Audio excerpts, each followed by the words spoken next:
Hi friends, welcome back to my channel. ಇವತ್ತು ನಾವು vegetable soup ಮಾಡೋಣ. ಬನ್ನಿ, ರುಚಿಕರವಾದ ವೆಜಿಟೇಬಲ್ ಸೂಪ್ನ ರೆಸ್ಟೋರೆಂಟ್ ಸ್ಟೈಲಿಯಲ್ಲಿ ಯಾವ ರೀತಿ ಮಾಡೋದಂತ ನೋಡ್ಕೊಂಬರೋಣ ಬನ್ನಿ. ನಿಜವಾಗ್ಲೂ ತುಂಬ ಟೇಸ್ಟಿಯಾಗೂ ಇರ್ತದೆ. ಒಂದು ಸಲ ಮಾಡ್ಕೊಂಡು ತಿನ್ನಿ, ಮಕ್ಕಳು ಸಹ ದೊಡ್ಡವರು ಸಹ ಇಷ್ಟಪಟ್ಟು ತಿಂತಾರೆ, ಅಷ್ಟೊಂದು ಟೇಸ್ಟಿಯಾಗಿರ್ತದೆ. ಮೊದಲಿಗೆ ವೆಜಿಟೇಬಲ್ ಸೂಪ್ ಮಾಡೋದಕ್ಕೆ 1-2 ಲೀಟ್ರಷ್ಟು ನೀರನ್ನ ಸೇರಿಸ್ಕೊಳ್ಳಿ. ನಿಮಗೆ ಎಷ್ಟು ನೀರು ಬೇಕೋ ಅಷ್ಟು ನೀರನ್ನ ನೋಡಿ. ಇವಾಗ ಸ್ವೀಟ್ ಕಾರ್ನ್ ಜೋಳನ 2 ಜೋಳನ ಚೆನ್ನಾಗಿ ಬಿಡಿಸ್ಕೊಂಡು ಚೆನ್ನಾಗಿ ವಾಶ್ ಮಾಡಿಕೊಂಡು ತೊಗೊಂಡಿದ್ವಿ. ಅದನ್ನು ಕುಕ್ಕರಲ್ಲಿ ಈ ರೀತಿಯಾಗಿ ನೀರಿನ ಜೊತೆ ಸೇರಿಸ್ಕೊಳ್ಳಿ. ನಿಜವಾಗ್ಲೂ ತುಂಬ ಟೇಸ್ಟಿಯಾಗಿರ್ತದೆ ಇದು. ಈ ರೀತಿ 2 ಜೋಳನ ಬಿಡಿಸ್ಕೊಂಡು ಈ ರೀತಿ ಸೇರಿಸ್ಕೊಂಡಾದಮೇಲೆ ನಿಮ್ಮ ಇಷ್ಟವಾದ ತರಕಾರಿ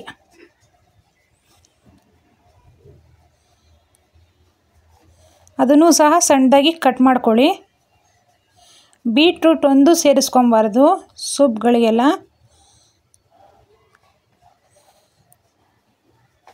ನೋಡಿ, ನಿಮ್ಮ ಇಷ್ಟವಾದ ತರಕಾರಿ ಅಂದರೆ ಯಾವುದಾದ್ರೂ ಸೇರಿಸ್ಕೊಬೋದು. ನಾವಿಲ್ಲಿ ಕ್ಯಾರೆಟು, ಈರುಳ್ಳಿ, ಬೀನ್ಸು ಎಲ್ಲವೂ 1 ಕಪ್ಪಷ್ಟು. ನಿಜವಾಗ್ಲೂ ಮಧ್ಯಾಹ್ನಕ್ಕೆ 1 ಕಪ್ ಬೌಲಿನಷ್ಟು ಸೇವಿಸಿದ್ರೆ ಹೊಟ್ಟೆ ಫುಲ್ಲಾಗುತ್ತೆ, ಅಷ್ಟೊಂದು ಟೇಸ್ಟಿಯಾಗಿರ್ತದೆ ಇದು. ಅದಕ್ಕೆ ಈ ರೀತಿ ಮಿಕ್ಸ್ ವೆಜಿಟೇಬಲ್ಸ್ನ ಸೇರಿಸ್ಕೊಳ್ಳಿ. ಈರುಳ್ಳಿ ಹೂವನೂ ಸೇರಿಸ್ಕೊಬೋದು, ನೀವು ಮಶ್ರೂಮ್ನೂ ಸಹ ಸೇರಿಸ್ಕೊಬೋದು ಇಲ್ಲಿ. ಓಕೆ,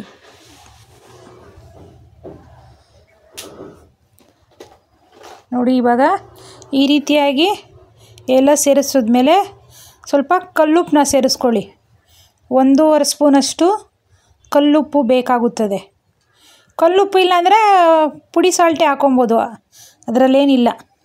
ನೋಡಿ, ಸ್ವಲ್ಪ ಎಣ್ಣೆ, 1 ಸ್ಪೂನಷ್ಟು ಎಣ್ಣೆ, ಇಲ್ಲಾಂದರೆ ತುಪ್ಪ ಆದರೂ ಸೇರಿಸ್ಕೊಬೋದು. ಸಾಮಾನ್ಯವಾಗಿ ತುಪ್ಪ ಎಲ್ಲರ ಮನೆಗೂ ಇರೋದಿಲ್ಲ, ಕೆಲವ್ರ ಮನೆಗೆ. ಇಲ್ಲಾಂದರೆ ಎಣ್ಣೆನೇ ಸೇರಿಸ್ಕೊಳ್ಳಿ. ಟೇಸ್ಟ್ ಅಂತೂ ತುಂಬ ಸಖತ್ತಾಗಿ ಬರ್ತದೆ. ನೋಡಿ, ಇವಾಗ ಈ ರೀತಿ ಪ್ಲೇಟ್ನ ಕ್ಲೋಸ್ ಮಾಡಿ 3 ವಿಸಿಲ್ ಬರೆಸ್ಕೊಳೋಣ. ಚೆನ್ನಾಗಿ ತರಕಾರಿ ಎಲ್ಲ ಬೇಯಬೇಕು, ತರಕಾರಿ ರಸ ಎಲ್ಲ ನೀರಲ್ಲಿ ಬಿಡಬೇಕು, ಅಲ್ಲಿವರೆಗೂ ಚೆನ್ನಾಗಿ ಬೇಯಿಸ್ಕೊಂಡ್ಬಿಡ್ಬೇಕು. ನೋಡಿ, ಇವಾಗ ಒಗ್ಗರಣೆ ಹಾಕೋದಕ್ಕೆ ಒಂದು ಪಾತ್ರೆ ಇಟ್ಕೊಳ್ಳಿ. ಪಾತ್ರೆನ ಚೆನ್ನಾಗಿ ಬಿಸಿ ಮಾಡೋಕ್ಕೆ ಬಿಡಿ.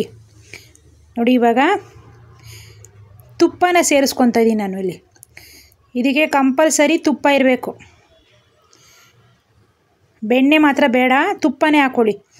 ಬೆಣ್ಣೆ ವಾಸನೆ ಸರಿಯಾಗಿ ಬರೋದಿಲ್ಲ, ತುಪ್ಪದ ವಾಸನೆ ಇದ್ದರೆ ಚೆನ್ನಾಗಿ ಬರ್ತದೆ.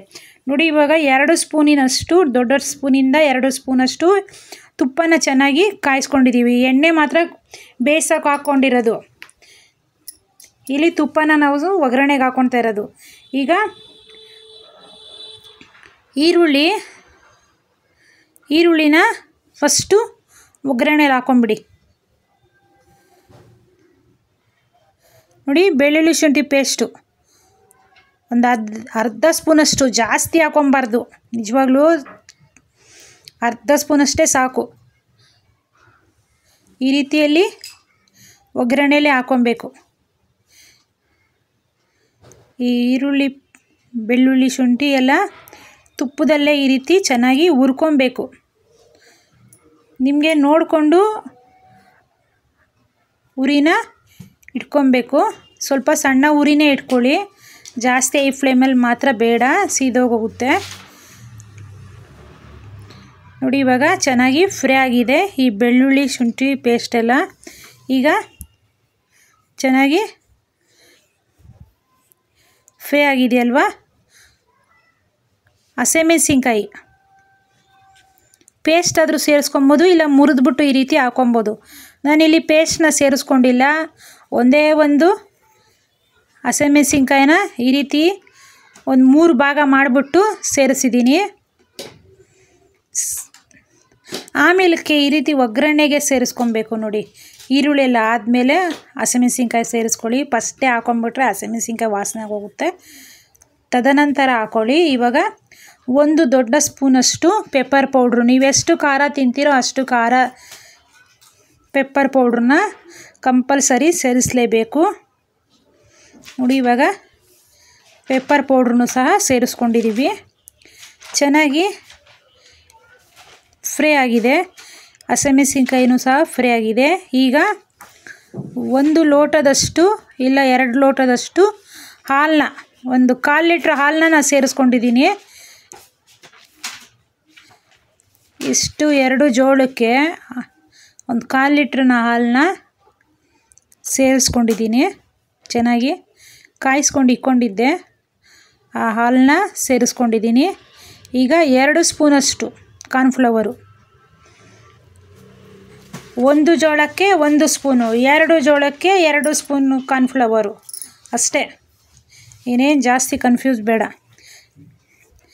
2 ಸ್ಪೂನಷ್ಟು ಕಾರ್ನ್ಫ್ಲವರ್ನ ನೀರಲ್ಲಿ ಹಾಕಿ ಸ್ವಲ್ಪ ಚೆನ್ನಾಗಿ ಗಂಟಿಲ್ದಿರ ನೀಟಾಗಿ ಕಲಿಸ್ಕೊಳ್ಳಿ. ಗಂಟಿಲ್ದಿರ ಚೆನ್ನಾಗಿ ನೋಡಿ, ಈ ರೀತಿ ಚೆನ್ನಾಗಿ ಗಂಟಿಲ್ದಿರ ನಾವು ಚೆನ್ನಾಗಿ ಕಲಿಸ್ಕೊಂಡಿರಬೇಕು. ಉರಿನ ಸ್ವಲ್ಪ ಸಣ್ಣ ಉರಿನ ಮಾಡಿಬಿಟ್ಟು ಒಗ್ಗರಣೆ ಪಾತ್ರೆನ ಇಟ್ಟಿರ್ತೀವಲ್ವ. ನೋಡಿ ಇವಾಗ ಸ್ವಲ್ಪ ಹಾಲಿಗೆ ಜೊತೆಗೇ ಹಾಕ್ಕೊಂಡಿದ್ವಲ್ಲ, ಈ ರೀತಿ ಕಾರ್ನ್ಫ್ಲವರ್ನು ಕಲಿಸ್ಕೊಂಡಿದ್ವಲ್ಲ ನೀಟಾಗಿ ಸೇರಿಸ್ಕೊಂಡ್ಬಿಡಿ. ಇವಾಗ ನೋಡಿ ಚೆನ್ನಾಗಿ ಮಿಕ್ಸ್ ಆಗೋಯ್ತು. ಇವಾಗ ನೋಡಿ 1 ಗಂಟಿಲ್ಲ. ನೋಡಿ ಸ್ವಲ್ಪ ಸಣ್ಣ ಉರಿನೇ ಇಟ್ಕೊಂಡಿದ್ದೀವಿ. ಈ ಕಾರ್ನ್ಫ್ಲವರು ಪೌಡ್ರನ್ನು ಸಹ ನೀರಲ್ಲಿ ಹಾಕಿ ಚೆನ್ನಾಗಿ ಮಿಕ್ಸ್ ಮಾಡಿಕೊಂಡು ಈ ರೀತಿ ಸೇರಿಸ್ಕೊಂಡಿದ್ದೀವಿ. ಗಂಟು ಇರಬಾರ್ದು ಒಟ್ಟಿನಲ್ಲಿ. ಸೇರಿಸೋವಾಗ ನಿಧಾನಕ್ಕೆ ಸೇರಿಸ್ಕೊಳ್ಳಿ. ನಮಗೆ ಅಭ್ಯಾಸ ಇರ್ತದೆ, ನಾವು ಈ ರೀತಿ ಗಂಟಿಲ್ದಿರ ರೆಡಿ ಮಾಡ್ಕೊಂಡಿರ್ತೀವಿ. ನೋಡಿ ಇವಾಗ ಇದು ರೆಡಿಯಾಗಿದೆ. ಇವಾಗ ವೆಜಿಟೇಬಲ್ಸ್ನೆಲ್ಲ ಬೇಯಿಸ್ಕೊಂಡಿದ್ವಲ್ಲ, ಒಂದು ಸ್ವಲ್ಪ ಅರ್ಧ ಬೇಯಿಸ್ಕೊಂಡಿರೋ ಅರ್ಧ ಇಲ್ಲ ಕಾಲು ಭಾಗ, ನಿಮಗೆ ಎಷ್ಟು ಬೇಕೋ ಅಷ್ಟು ವೆಜಿಟೇಬಲ್ಸ್ನ ಸ್ವಲ್ಪ ಮಿಕ್ಸಿಯಲ್ಲಿ ಹಾಕ್ಕೊಂಡು ಸ್ವಲ್ಪ ರುಬ್ಕೊಬೇಕು. ಕ್ರಷ್ ಥರ ಆಗಬೇಕದು ಒಂದು ಸ್ವಲ್ಪ. ಈಗ ಇಲ್ಲಿ ಮಿಕ್ಕಿರೋ ವೆಜಿಟೇಬಲ್ಸ್ನ ಅದೇ ರೀತಿಯಲ್ಲಿ ನೀರಿನ ಸಮೇತನೇ ಒಗ್ಗರಣೆ ಹಾಕ್ಕೊಂಡಿದ್ವಲ್ಲ ಆ ಪಾತ್ರೆಗೇ ಮಿಕ್ಸ್ ಮಾಡ್ಕೊಂಬಿಡಿ. ನೋಡಿ ಈ ರೀತಿಯಾಗಿ ಮಿಕ್ಸ್ ಮಾಡ್ಕೊಂಬಿಡಬೇಕು. ಸ್ವಲ್ಪ ವೆಜಿಟೇಬಲ್ಸ್ನ ಮಿಕ್ಸಿಯಲ್ಲಿ ಹಾಕ್ಕೊಂಡು ರುಬ್ಕೊಳ್ತಾ ಇದ್ದೀವಿ. ಸ್ವಲ್ಪ ಅದು ಗಟ್ಟಿಯಾಗಿ ಬರೋಕ್ಕೆ ಸ್ವಲ್ಪ ಥಿಕ್ನೆಸ್ ಆಗಿರಬೇಕು. ಸೂಪು ಕರೆಕ್ಟಾಗಿ ಹದದಲ್ಲಿ ಇರಬೇಕಲ್ವ, ಅದಕ್ಕೋಸ್ಕರ ಈ ರೀತಿಯಾಗಿ ಕಾರ್ನ್ಫ್ಲವರ್ ಪೌಡ್ರನ್ನು ಸೇರಿಸ್ಕೊಂಡಿದ್ದೀವಿ. ನೀರು ಸೇವಿಸಿದ್ರೆ ಈ ಜೋಳ ಎಲ್ಲ ಫ್ಲೇವರ್ ಎಲ್ಲ ಬರಬೇಕು. ಅದಕ್ಕೋಸ್ಕರ ಈ ರೀತಿಯಾಗಿ ಮಿಕ್ಸಿಯಲ್ಲಿ ಹಾಕ್ಕೊಂಡು ಸ್ವಲ್ಪ ರುಬ್ಬಿಟ್ಟು ಹಾಕ್ಕೊಳ್ಳಿ. ಆವಾಗ ಸೂಪು ಕುಡಿಯೋಕ್ಕೆ ಭಾಳ ಚೆನ್ನಾಗಿರ್ತದೆ.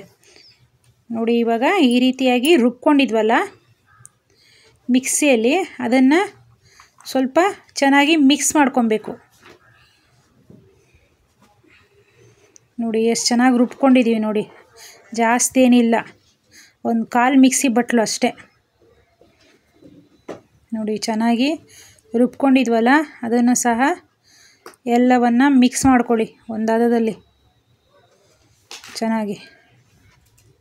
ಸ್ವಲ್ಪ ನೀರು ಸಹ ಹಾಕ್ಕೊಂಡು ಮಿಕ್ಸಿ ಬಟ್ಲಿರೋದ ರುಬ್ಬಿರುವಂಥ ಜೋಳನ ಅದನ್ನು ಸಹ ಸ್ವಲ್ಪ ನೀರು ಹಾಕಿ ತಿರುಗಿಸ್ಕೊಟ್ಟು ಅದನ್ನು ಸಹ ಮಿಕ್ಸ್ ಮಾಡ್ಕೊಳ್ಳಿ. ನೋಡಿ ಇವಾಗ ಹೈ ಫ್ಲೇಮಲ್ಲೇ ಇಟ್ಕೊಂಡಿದ್ವಿ. ಎಲ್ಲವೂ ಚೆನ್ನಾಗಿ ಹೊಂದ್ಕೊಬೇಕು. ಈ ಪೆಪ್ಪರ್ ಪೌಡ್ರ್ ಎಲ್ಲ ಹಾಕಿದ್ವಲ್ಲ ಆ ಸೂಪ್ಗೆಲ್ಲ ಚೆನ್ನಾಗಿ ಬರಬೇಕು ಫ್ಲೇವರು. ನೋಡಿ ಇವಾಗ ಕರೆಕ್ಟಾಗಿದೆ. ನೋಡಿ ಈ ಹದದಲ್ಲಿದೆ. ನೋಡಿ ಸ್ವಲ್ಪ ತಣ್ಣಗಾದರೆ ಗಟ್ಟಿನೂ ಸಹ ಆಗುತ್ತೆ. ಹಾಗಂತ ಜಾಸ್ತಿ ತಳ್ಳಗೂ ಮಾಡ್ಕೊಬೇಡಿ, ಈ ಹದದಲ್ಲಿದ್ದರೆ ಸಾಕು. ಹಾಗಂತ ಜಾಸ್ತಿ ಗಟ್ಟಿನೂ ಮಾಡ್ಕೊಬಾರ್ದು, ಕುಡಿಯೋಕ್ಕೆ ಚೆನ್ನಾಗಿರಲ್ಲ ಸೂಪ್ ಕುಡಿಯೋಕ್ಕೆ. ನೋಡಿ ಈ ರೀತಿ ಇವಾಗ ಚೆನ್ನಾಗಿ ರೆಡಿ ಆಗ್ತಾಯಿದೆ. ನೋಡಿ ಹೈ ಫ್ಲೇಮಲ್ಲೇ ಇಟ್ಕೊಂಡಿದ್ವಿ. ಯಾವುದೂ ಇಲ್ಲಿ ನಾವು ಸ್ಕಿಪ್ ಮಾಡ್ಕೊಬಾರ್ದು, ಇದೆಲ್ಲ ಕಂಪಲ್ಸರಿ ಹಾಕಲೇಬೇಕು. ಬೇಕಂದರೆ ನೀವು ಸಾಸ್ಗಳನ್ನ ಸೇರಿಸ್ಕೊಬೋದು. ನಾವಿಲ್ಲಿ ಯಾವುದೂ ಸೇರಿಸ್ಕೊಂಡಿಲ್ಲ. ನ್ಯಾಚುರಲಾಗೆ ಸಾಕು, ಇಷ್ಟೇ ಟೇಸ್ಟಿಯಾಗಿ ಬರ್ತದೆ. ಬೇಕಂದರೆ ನಿಮಗೆ ಸೂಪ್ ಪೌಡ್ರು ಮಸಾಲ ಪೌಡ್ರು ಬರ್ತದೆ, ಅದನ್ನು ಆ್ಯಡ್ ಮಾಡ್ಕೊಬೋದು. ನಾನಿಲ್ಲಿ ಯಾವುದೂ ಆ್ಯಡ್ ಮಾಡ್ಕೊಂಡಿಲ್ಲ, ನ್ಯಾಚುರಲಾಗಿ ಮಾಡ್ಕೊಂಡಿದ್ದೀವಿ. ನೋಡಿ, ಬಿಸಿ ಬಿಸಿಯಾದ ವೆಜಿಟೇಬಲ್ ಸೂಪು ರೆಡಿಯಾಗಿದೆ. ನಿಜವಾಗ್ಲೂ ಮಕ್ಕಳು ಭಾಳ ಇಷ್ಟಪಟ್ಟು ತಿಂತಾರೆ. ನೋಡಿ, ಬಿಸಿ ಬಿಸಿಯಾದ ವೆಜಿಟೇಬಲ್ ಸೂಪು ಸವಿಯಲು ಸಿದ್ಧವಾಗಿದೆ. ನಮ್ಮ ಚಾನಲ್ನ ಸಬ್ಸ್ಕ್ರೈಬ್ ಮಾಡ್ಕೊಳ್ಳಿ. Thank you for watching this video.